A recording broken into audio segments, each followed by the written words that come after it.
Need a winter holiday escape? Forget your cares in Fiji. White sand beaches and scuba diving are calling. Your tropical paradise getaway is just one nonstop Fiji Airways flight away. With round-trip fares starting at $899 from LAX or SFO. Or check out great fares to Australia and New Zealand with seamless connections via Fiji. Book now at FijiAirways.com. From here to happiness, flying direct with Fiji Airways.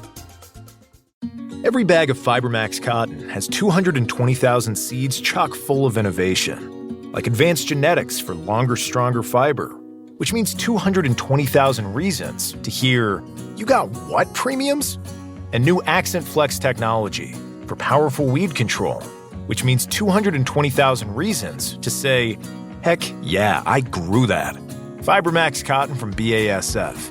Innovation in every bag. Always read and follow label directions. This episode from the life of Sherlock Holmes will be transmitted to our men and women overseas by shortwave and through the worldwide facilities of the Armed Forces Radio Service. Petri Wine brings you Basil Rathbone and Nigel Bruce in the new adventures of Sherlock Holmes.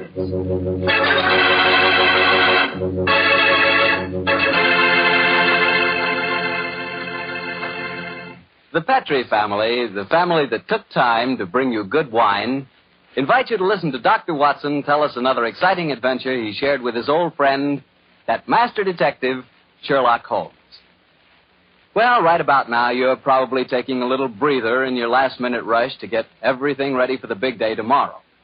Children have to be put to bed to wait for Santa Claus, and there's the tree waiting to be decorated, and, a million and one things which must be done before morning. I sure hope you got all your Christmas shopping done.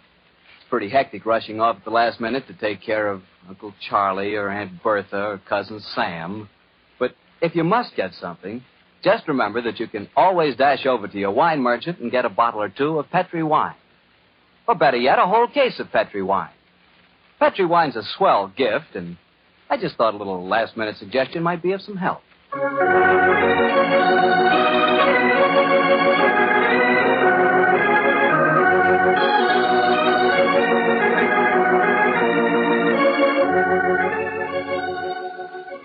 And now I'm sure our good friend Dr. Watson's waiting for us, so let's go in and join him. Come in. Ah, there you are, Mr. Bartell. Oh, say, Doctor, I can see you're going to have yourself quite a Christmas. Big tree in the corner with colored lights on it. Where'd you get those? Table covered with presents? You must be mighty popular. They aren't all for me, my boy. You see, I'm having a Christmas party tomorrow for my housekeeper's little nieces. Oh. I'm going to dress up as Santa Claus for them. Well, I'm sure you look very convincing in the part. Oh, by the way, Doctor, I brought you a little present. Ooh, really? Here it is. I hope you'll like it. I know, Mr. Bartell. I got one for you, too, here, Summer. Oh, you mustn't open it until tomorrow. Here you are, my boy. Thanks a lot, Doctor. And now, how's about tonight's story? Last week you told us you'd chosen an adventure with a lot of Christmassy atmosphere. Yes, Mr. Bartell. My story begins on another Christmas Eve many, many years ago. To be exact, in 1886. The time the adventure occurred, I must confess I didn't quite understand what was going on myself. In fact, I never did quite make head or tails of it until Holmes took pity on me later and explained the whole thing. But I shan't try to confuse you, Mr. Bartell. I'll tell you the story exactly as it happened. Right you are, Doctor. Let's go. Very well. On that Christmas Eve in 86, I was standing in our Baker Street rooms, dressed in the costume of Santa Claus. Holmes, his long, thin fingers pressed together, lay back in an armchair and gazed at me quizzically, while our housekeeper, Mrs. Hudson, stood by the door and... Dr. Watson, you make a grand Santa Claus. Doesn't he, Mrs. Hudson? Try the beard on, Watson, old chap. I'm afraid this is going to be a little uncomfortable. How does it look? Oh, you look just like the old man on the Christmas cards, Doctor. Yes, Watson. It really becomes you. The cheery twinkle of the eyes, the ruddy complexion, and the appropriate girth. What a shame we can't obtain some snow on a sleigh and reindeer for you. However, I'm sure Mrs. Hudson's nieces will be very much impressed. Well, they will that, sir. And it's very kind of you, Doctor, to offer to come over to their house with me. With her father in the hospital and my sister at his bedside, it would have been a very miserable Christmas without me. Oh, I shall enjoy myself, but I think I'll take this beard off before we get there. That's it. Are you ready to leave, Mrs. Hudson? I am, sir. Will I get a cab? How far do we have to go? Oh, Lexington Gardens, number 28. It's just off the Edgware Road, Doctor. It's not far, but bearing in mind my costume, I suppose we'd better take a cab. Aye, sir. I'll get one. Holmes, what are you going to do with yourself? I hate leaving you alone on Christmas Eve. Oh, don't worry, old chap. I shall spend a profitable evening writing on my new monograph. Well, what's this one about? An analysis of teeth marks on pipe stems, with particular regard to indicated character. Oh, gracious me, how exciting. Well, I must be going. Don't forget your sack of presents, old fellow. Great Scott, no. When you come to distribute them, you'll find that I took the liberty of adding a few trinkets on my own behalf. Oh, that's very thoughtful of you, Holmes. Oh, excuse me, Mr. Holmes, but there's a gentleman to see you. Says he's an old friend of yours. Here's his card, sir. No, thank you. Oh, it's Lord Whittingham. Splendid. Ask him to come up, please, Mrs. Hudson. All right, sir. And I hope your party is a great success, Mrs. Hudson. Thank you, sir. Are you sure you don't want me to stay? Now that you have a visitor. Oh, no. Indeed, no, Mrs. Hudson. I can show the gentleman out myself. You go off and have a good time. Thank you, sir. Oh, I wonder what Lord William wants. Perhaps I should stay. No, please, my dear fellow. Certainly not. What? You've far more important work to do. Whittingham probably wants his revenge at chess. Or something equally innocuous. Off with you, my dear fellow, and enjoy yourself. Oh, I suppose I better go. Just the same, I wish you were coming with me. I'll see you later. I shall be there. Come on up, Whittingham. Hello, Holmes. Evening, Watson. You make a very convincing Santa Claus. Are you leaving? I'm afraid so, Lord Whittingham. Well, good night, then. Good night, sir. How are you, Holmes? All alone on Christmas Eve, eh? Yes, Whittingham, I'm glad you came over to see me. Mm-hmm. What's it to be, an evening of chess, or have you unearthed some recent treasure of medieval pottery that we can discuss? Neither, Holmes. I've come to you in your professional capacity. I need help. Oh, come now, Whittingham. Don't tell me that after all these years of quiet friendship, you're going to become a client. I'm afraid so, Holmes. Though I doubt if my problem will interest you very much. It's hardly up to your rather colorful standards. Care for a cigar? Oh, thanks. Well, now, my dear Whittingham, what's your trouble? Well, I decided this year to have a little Christmas party at my townhouse. I'm quite comfortably off, as you know, and it occurred to me that I have several relatives and friends who are not as well off. I'm having a party for them tonight, Holmes, and I hope you'd attend it, disguised as Santa Claus. Oh, my dear fellow, I've adopted many disguises in my time, but Father Christmas has never been one of them. Why do you want me to attend your party in disguise in any case? You ashamed of your friendship with a private detective, or do you consider my features more acceptable when buried beneath the depths of a snowy beard? Oh, my dear Holmes, do take me seriously. I'm not joking, I assure you. Of course you're not, You want me to attend your party in disguise. Why? I'm giving some very valuable presents. Diamond and onyx cufflinks, platinum and ruby earrings, and such like. And I've wrapped each of the presents in banknotes. Oh, dear me. Where are these presents now? In a sack, in charge of my butler. I was going to dress up as Santa Claus and give them out myself, until I got the warning letter. That's why I've come to you. Warning letter, eh? Yes, I received it by this evening's post. Listen to this. My dear Lord Whittingham, your generosity with Christmas presents borders on ostentation. We do not approve. Either we receive £5,000 in sovereigns at Post Restaurant Box 379 by 6 o'clock on Christmas Eve, or I'm afraid your Christmas party will be conspicuous by its absence of presents. Let me see that note, Whittingham, will you? Yes, here you are. Thanks. Plain paper, torn from a penny notebook. The writing is obviously disguised. By George, yes. Whittingham, I accept the case. I'll come with you to your party at once, and furthermore, I shall follow your suggestion regarding a disguise. Dressed as Santa Claus, I shall be less likely to attract suspicion. I'm delighted, Holmes. But what made you decide so suddenly? This writing, my dear fellow, this writing. Oh, it's in a false hand. I'd know that characteristic M in my dear Whittingham. I've seen it too often at the beginning of a signature. Moriarty. Moriarty? Who's he? Oh, one of the cleverest and most unscrupulous criminals in England. Whitcomb, there's no time to be lost. Let me see now. 6:30. Half an hour beyond the deadline given you in this letter. We must go to your house at once.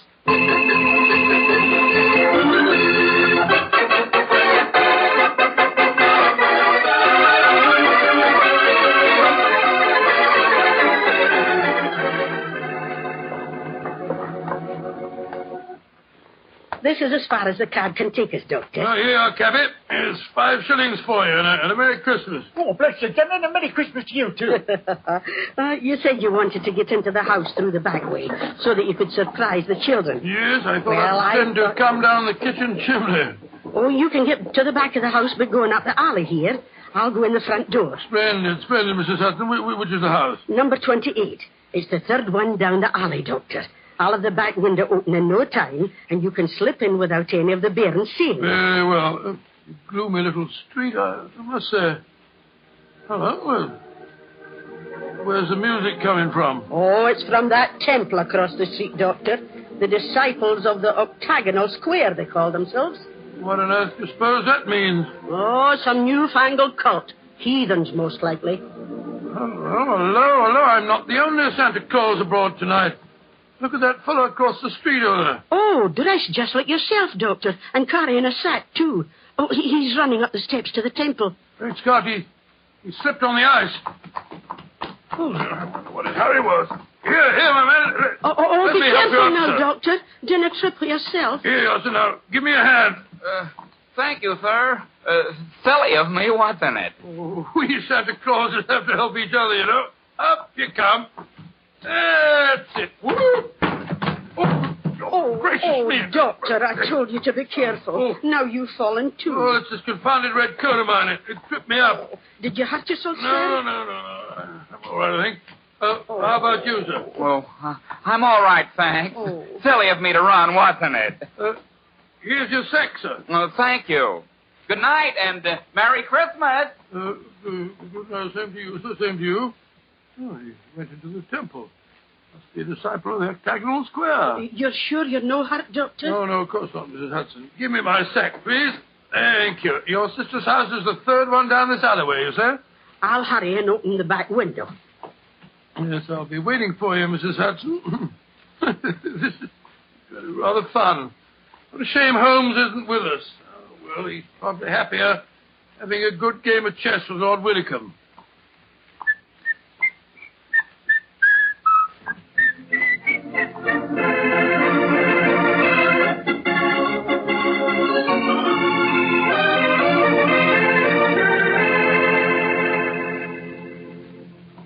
This is my house, Holmes. Number 39. 39 Branston Square, eh? And dear old Watson is just around the corner in Lexington Gardens and hasn't any idea that I've left Baker Street. Yes, here you are, Caddy. Thank you, sir. Merry Christmas, sir. Uh-huh. Isn't that? Carol singers. Yes, we'll probably have our fill of them before this evening's over.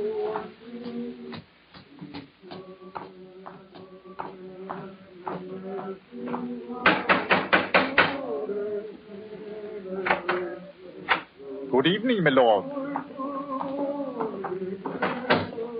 Have the guests arrived, Hargreave? Most of them, sir. They're in the library.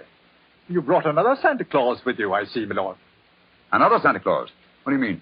The gentleman arrived 3/4 of an hour ago, sir, dressed as Santa Claus.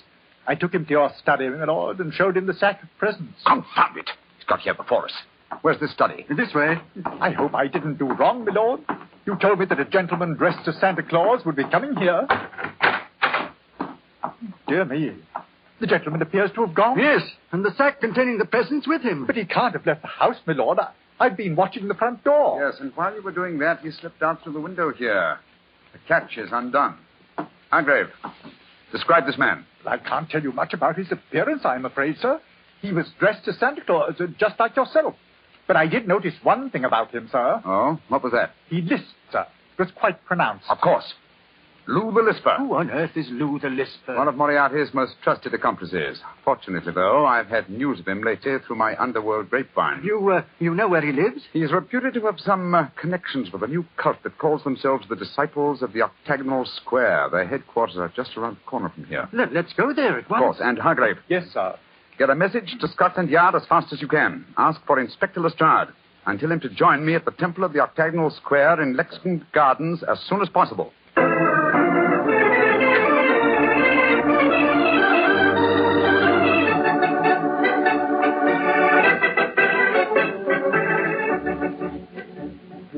Oh, the children are awful excited, Doctor. I told them you just came down the chimney. I'll slip the beard on and then I'll go into him.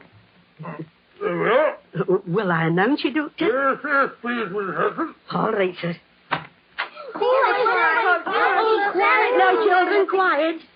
Santa Claus has come to see you, and he's brought you all presents. Hello, children. Hello, Santa Claus. My name's Elsie. Did you bring me a present? Oh, I did, Elsie. I'll look in my sack in a minute. And what's your name, young man? Herbert, they call me Bertie. Did you come down the chimney? Yes, Bertie. I bet you had a time doing it. You're so fast. Oh, don't be rude, Bertie, or Santa Claus won't give you your present. And what's your name, little man? Maya, though. I've got a cold. Yes, I see you have. Well, children, gather around me and I'll see what presents I got for you.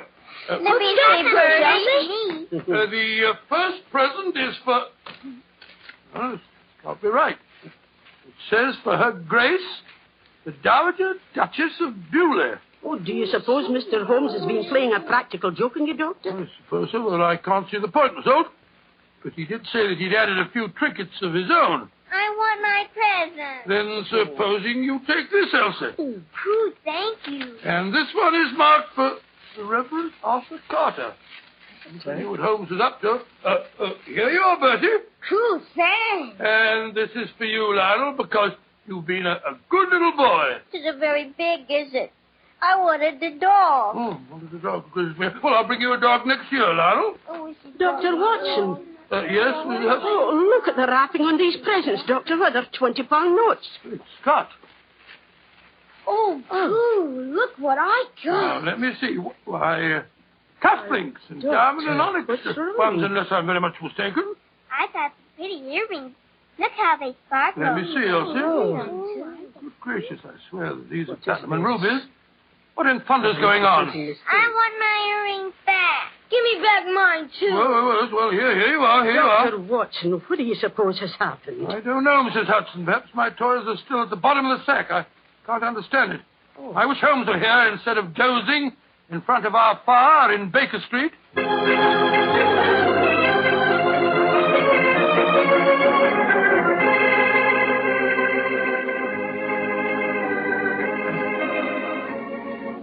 Where are you, Holmes? Here by the bed. This is the only room in the temple that gives any signs of having been lived in. I think our bird has been here, but I'm afraid he's flown. If Inspector Lestrade will get here, strike a match, will you, Whitcomb? Right. Now, here's a candle on the table. Oh, just as I feared. Look on the bed. A red coat and a beard. Yes, Lou the Lisper has discarded his disguise and gone, and with him, I'm afraid, your valuable presents. Oh, wait a minute. Here's a sack lying on the floor. Oh, no, this isn't mine. Look what's in it. A toy dog, large box of chocolates, little girl's doll. What in thunder? Well, this is Watson's sack. But how on earth could Lou the Lisper have got hold of it? Somewhere, somehow, he and Watson must have made an accidental change, and Lou the Lisper is no doubt trying to track Watson down at this very moment. We must work fast, Whitcomb, or my friend's life and those of Mrs. Hudson and her relatives won't be worth a tinker's dam.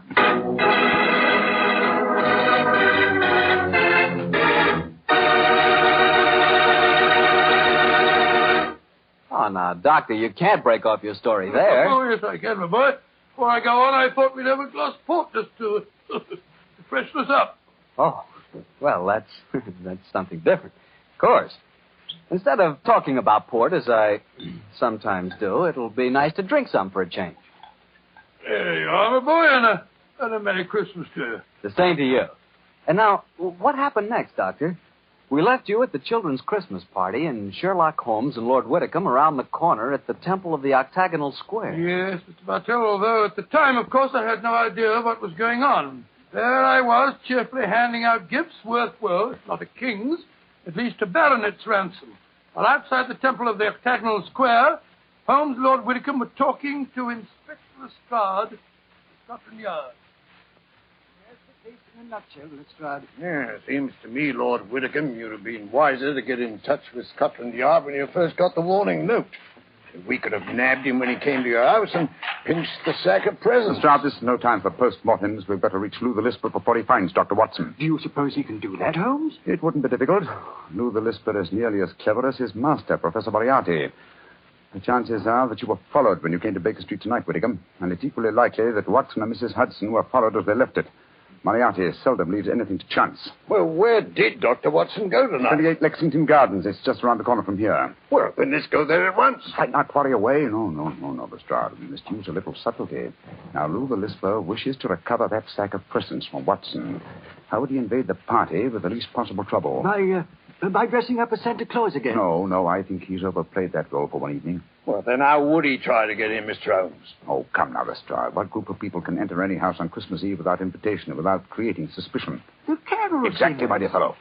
I shouldn't be at all surprised if at this very moment Lou the Lisper and some of his gang are singing carols outside 28 Lexington Gardens. Well, then what are we going to do? Form a rival choral society. How many of your men did you bring with you? 3. A sergeant and 2 constables. Wearing greatcoats? Yes, Mr. Holmes. But why? Good. They can hide their helmets and pretend to be singers. Come on. Let's go over there, and while we're walking, we'll rehearse our carols. We must appear reasonably convincing. Sound your A, Lestrade. Sound your A.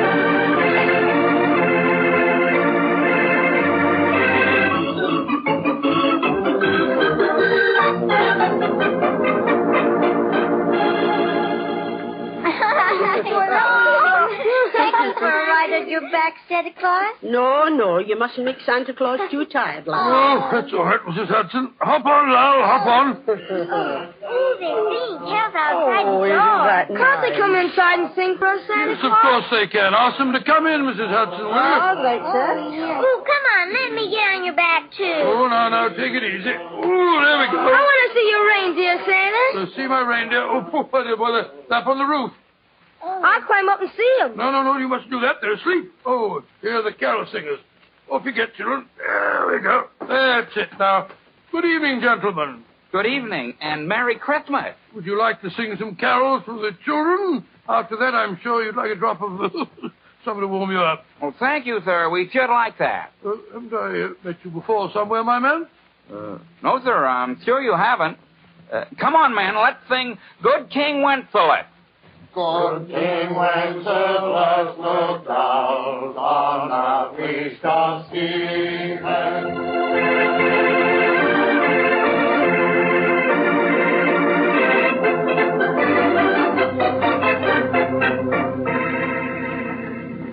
Well, here we are outside the house, Mr. Holmes. Now what?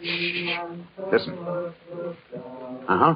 Lou the Lisper and his men are already there. Are we going in now? In a moment.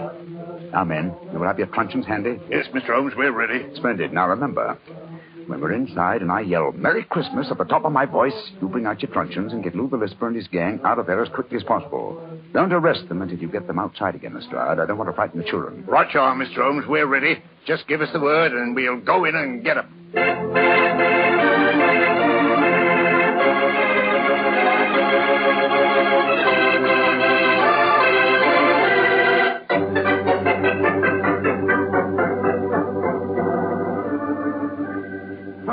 That was very nice singing. And now, how about something to warm you all up? That won't be necessary, Dr. Watson. See to the door, Sammy. Now, all of you, stay right where you are. Who are you? What do you think you're up to? Please don't be difficult, Doctor. All I want is the jewels out of my sack that you stole from me tonight. If you try and stop me, I shall have to hurt you. Why do you talk so funny? You got a cold like me? Shut up. Now, Doctor, where are the jewels? Oh, curse it. There are some more carol singers outside. I'll tell them to go away, Lou. No, better let them come in. If we don't, they might get suspicious. All right, Lou. I shall know what you're up to. Now, no tricks, Doctor. If you try and give an alarm, I shall have to get rough with you. I don't mind about that, but just remember that there are children present. Oh, yeah, Manny. You all here before you, eh? What you say, we all join a little carol for the nippers, eh? All all right. What do you want to sing? Better up the old angel sing, eh? All right. Come on, men. Let's sing. On the herald angels sing, glory to the newborn King. Merry Christmas!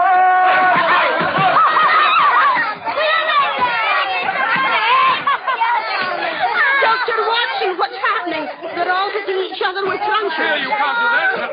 They're all going away. They're dragging each other out. Hey, come back here. Oh, terrible. Holmes, what in thunder's going on? I'll explain it to you later, old chap. Lestrade! Yes, Mr. Holmes? Take them to Scotland Yard and prefer charges. I'll be over in a little while and give evidence. Right you are, sir.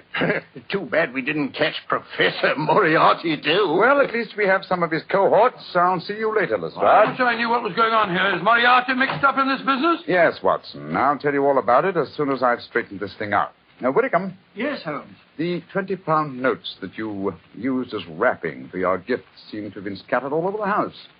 Do you want me to recover them, too? No. From what you've told me of the children, I think their parents could use the money much more profitably than my relatives. In any case, I can replace it. A very generous Christmas gift. Well, children, did you enjoy the little game we staged for you? It was enough fun. Yes. I nearly died laughing when they started hitting each other. I'm glad you enjoyed it, children. And now I want you to show me the presents you received. I got these pretty earrings. Oh, they were a part of the game, too. A nice little girl like you doesn't want silly earrings, Elsie. Here's a beautiful doll for you. Cool. Her eyes open and shed and everything. And what did you get, my little man? These. Oh, cufflinks. Good gracious, who wants cufflinks when he can have a clockwork train? You want to exchange? Rain, Lord love a duck, yes. I wanted the dog. There's one for you, Lionel. A nice woolly dog. Oh, good. And here's a Lovely. Here you are, children. Here's a nice big box of chocolates, too. You can all share them. Oh, Lummy, what a night. I ain't had as much fun since Granny got her finger stuck in a plug-o.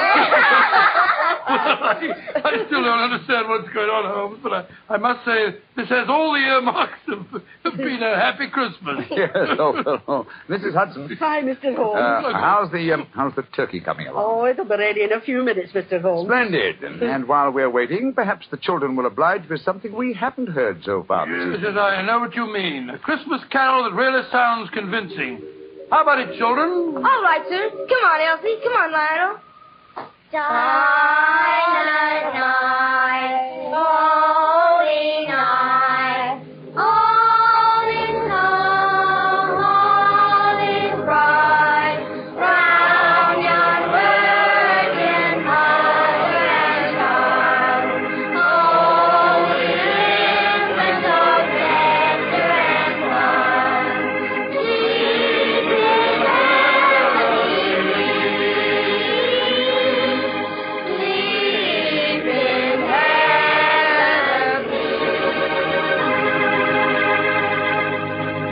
Well, Doctor, that was really a swell story. On a Christmas Eve like this, do you ever wish you were back in Baker Street celebrating Christmas there? At times, yes, but actually, Mr. Bartell, I'm very happy right here in my little home. There on the table is a beautiful little Christmas tree. There's a fine fire in my fireplace. My two dogs, Monty and Willie, are sleeping peacefully at my feet. And best of it all, I've got the love of every child in the neighborhood. Yes, I got a great deal this Christmas Eve. Lots to be thankful for. And what with the troubles of the world on their way to being settled, it looks as if this is the brightest Christmas that I've ever had. Well, that's how I feel about it, too, Doctor. I hope that all our friends listening in are just as happy this Christmas Eve as we are. And speaking not only for myself, but I know for all of us and for the Petrie family, too, we wish every one of you a happy Christmas from the bottom of our hearts. God rest ye merry, gentlemen. Well, Dr. Watson, next Monday is New Year's Eve.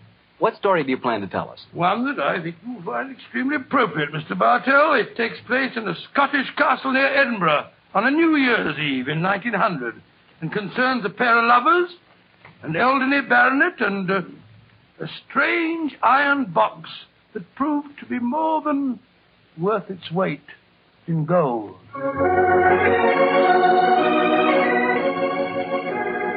Tonight's Sherlock Holmes adventure was written by Dennis Green and Anthony Boucher and was suggested by an incident in the Sir Arthur Conan Doyle story, The Adventure of the Blue Carbuncle. Music is by Dean Fossler. Mr. Rathbone appears through the courtesy of Metro-Goldwyn-Mayer, and Mr. Bruce through the courtesy of Universal Pictures, where they are now starring in the Sherlock Holmes series.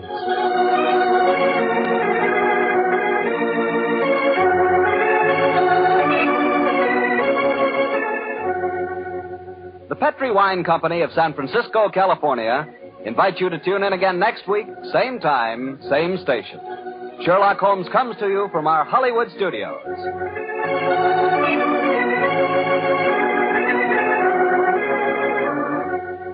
This is Harry Bartell saying goodnight for the Petri family. For a solid hour of exciting mystery dramas, listen every Monday on most of these same stations at 8 o'clock to Michael Shayne, followed immediately by Sherlock Holmes. This is the Mutual Broadcasting System. With the Lucky Land Slots, you can get lucky just about anywhere. This is your captain speaking. We've got clear runway and the weather's fine, but we're just going to circle up here a while and get lucky. No, nothing like that. It's just these cash prizes add up quick. So I suggest you sit back, keep your tray table upright, and start getting lucky. Play for free at LuckyLandSlots.com. Are you feeling lucky? No purchase necessary. Void where prohibited by law. 18 plus terms and conditions apply. See website for details.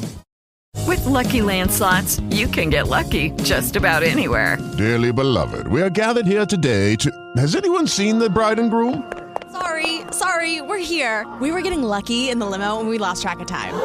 No, Lucky Land Casino, with cash prizes that add up quicker than a guest registry.